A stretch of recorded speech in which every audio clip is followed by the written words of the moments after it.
So I'm here with Josiah Fillets, and we're going to talk about his S14.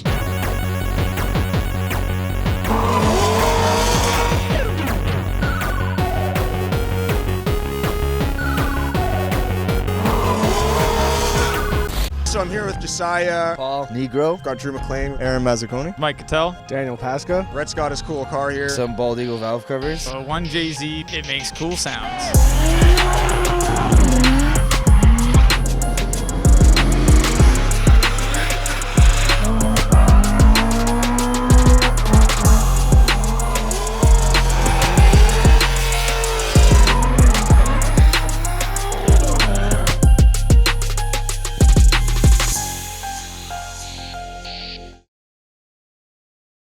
So run me through the car start to finish. What's under the hood? Where'd you get it? I know last year you had an S13. I'm pretty sure this used to be Dave Brake's old car. That's right. It doesn't really sound like it has an SR anymore, so just give me the rundown of it. It's got a GSR G-Force dog box. It's got the winner's quick change.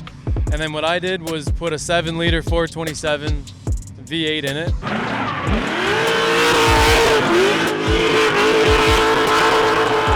Starting at the front of the car, you've got our latest Mantis kit, and then you've got the LS7, like I mentioned, going through the GSR G-Force. You've got a carbon fiber drive shaft, and then you've got the winner's quick change in the back. All came from Dave Briggs' car. They're all really expensive, and in my deals, it just made sense to buy. And then at the back, you've got our FDF grip kit. We're pretty infamous for selling now for the S chassis. It grips up hard. It makes these cars really fast. And FDF stands for? Fillets Design and Fabrication. And that's a shop that you own, operate, and run out of Trenton, Ontario. So how long have you been designing and fabricating components? Like, when did you get started? What got you into it? So I started in 2015. I was just doing it on weekends. And when I realized that there's a market for this and people are interested in quality fabrication, I became incorporated in 2017. And I've been doing it full time since then. We now have 3 employees. We've got a big shop, we've got lots of equipment, and we build angle kits all day, every day. Awesome. I'm super excited to take a look at the rest of the car. Let's go to the engine, and maybe you should pop the hood and we'll take a look under.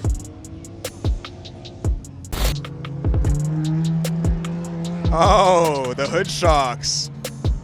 Custom FDF fab. It's the best mod I've ever done. The best mod you've ever done. So, not taking the SR20 out and putting the 7-liter in, but the hood shocks are the best mod. That's right. The 7-liter's cool. It's a fully built LS7 427 V8.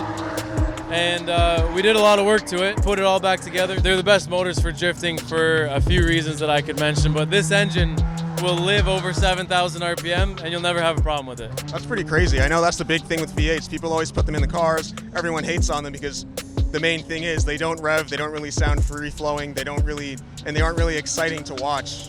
At least from my point of view for that reason, but your V8s always seem to rev, and I always love watching that shit, so. Yeah, we do a couple things differently that no one else does with V8s. The biggest thing is cutting down on rotating mass. So we run lightweight rotating assembly on the front. The whole crank is lightweight, then it's titanium push rods, and then we have no clutch flywheel.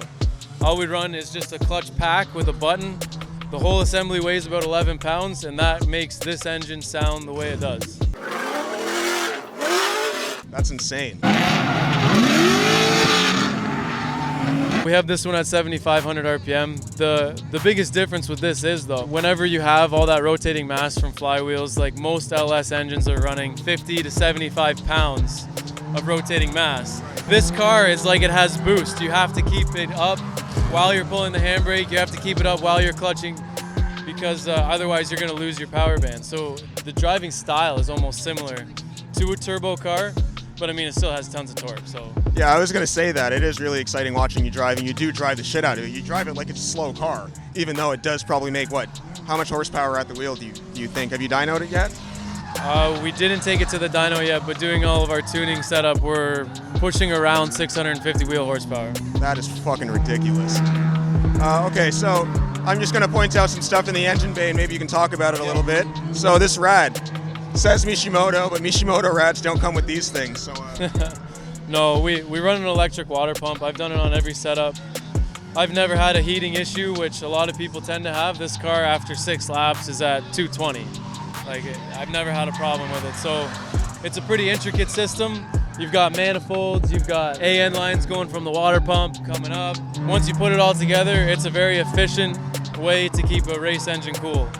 And I noticed that the rad is still in the front. I know like even Drew has a rad in the back. A lot of guys are really quick to just mount the rad in the back. Why'd you keep it in the front as opposed to... The reliability aspect of this setup with no turbo and with nothing else up here, it's perfectly fine to run a rad up front. As soon as you throw a turbo or on something, there's too much heat and too much stuff going on in the engine bay. I don't have an intercooler, so I have lots of room for a rad.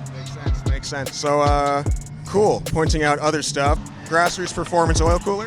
Grassroots Performance Oil Cooler and as many AN lines as I could get from Grassroots Performance are on this car. How do you like them? They work just as good as the top brands. Easy to put on. You tighten them up, they don't come loose. I just couldn't get the bigger sizes quick enough, so I had to keep I just went to summer racing, but if I could get Grassroots in a -16, I would do it. Not bad. So you said that this is the V2. What's different with the version 2 than the version 1? So our version 1 kit was super robust. It worked extremely well, but to adapt with how drifting's going, it just has adjustable Ackerman, and your track width is a little more adjustable, plus it's a little bit lighter weight. Other than that, the geometry's the same, and nobody's ever complained about the V1 with angle. No one's gonna complain about this one. You just have a couple more options. You can go anti-Ackerman, pro Ackerman, or parallel steering. It's easy to set up, you can do it at the track. And then the top hats, you can also adjust caster. What kind of Ackerman do you run? Right now I'm running pro 2 degrees of Ackerman. So I tried parallel steering at Shannonville last week. Now I'm trying a little bit of pro Ackerman. And I may go back to it. It almost depends on the track and how much side bite you want on initiation. With a lot of anti-Ackerman, you're gonna get a harder initiation. But if you're going on a really fast track, you don't necessarily need that. Makes sense, makes sense. All very good points. Let's jump inside and talk about the interior. All right.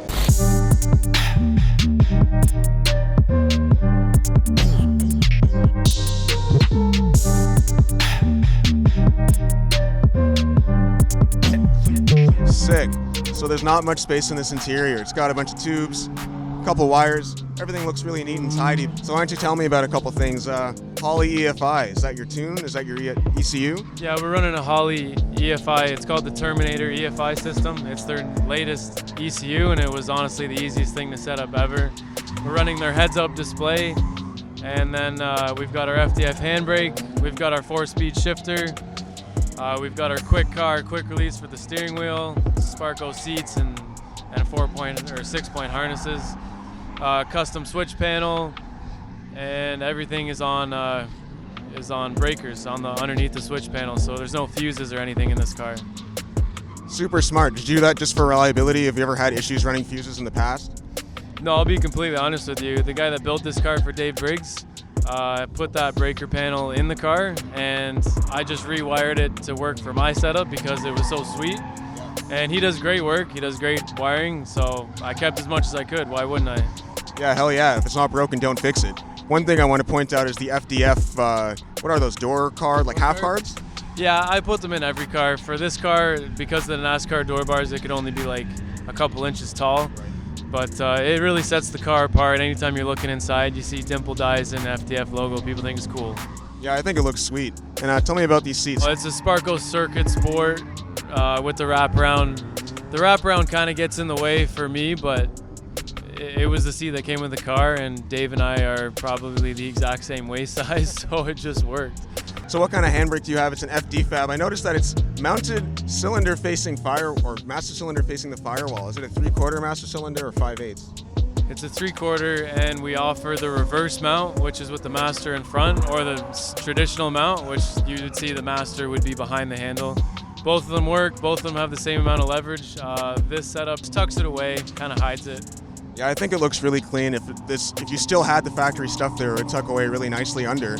It's got a fire suppression system, and it's got a secondary fire extinguisher, because I don't want to be pulling the fire suppression system when I got just a little flame kicking up in the engine bay or wherever. So For sure, that's always super messy. For anyone that's never seen a fire suppression system go off in a race car, it's a huge pain in the ass. You basically have to be very sure that you're going to lose your car. It's a big cleanup. It's a big cleanup. So let's take a look at the back and take a look at these rear knuckles and stuff like that. All right, so here we are at the back of the car. So just give me a quick rundown about what is underneath. Yeah, so if we're going to start with the drivetrain, it's going to go through a winner's quick change, and then we go through the winner's axles, which are actually Porsche axles. They have the strongest CV joint available to handle power and torque that this car is putting out. And then from there, it goes to our grip knuckles and then all of our multi-links.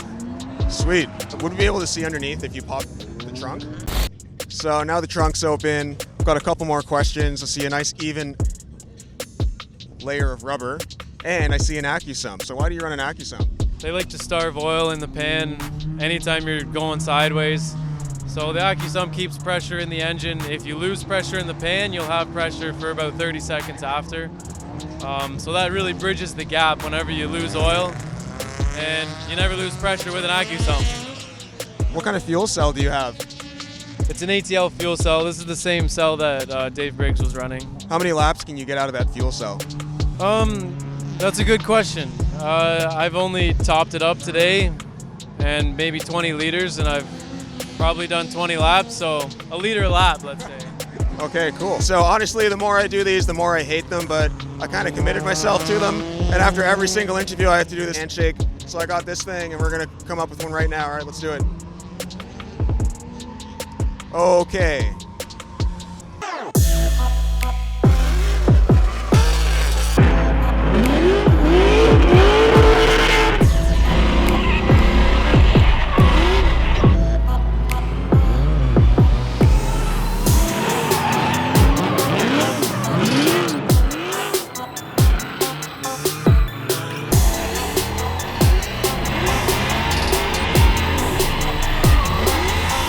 Corrupt file.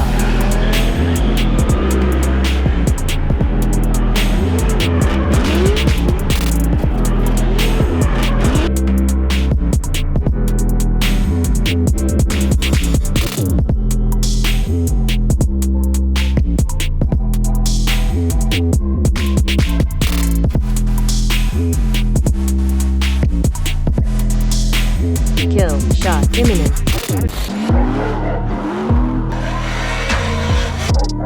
Warning.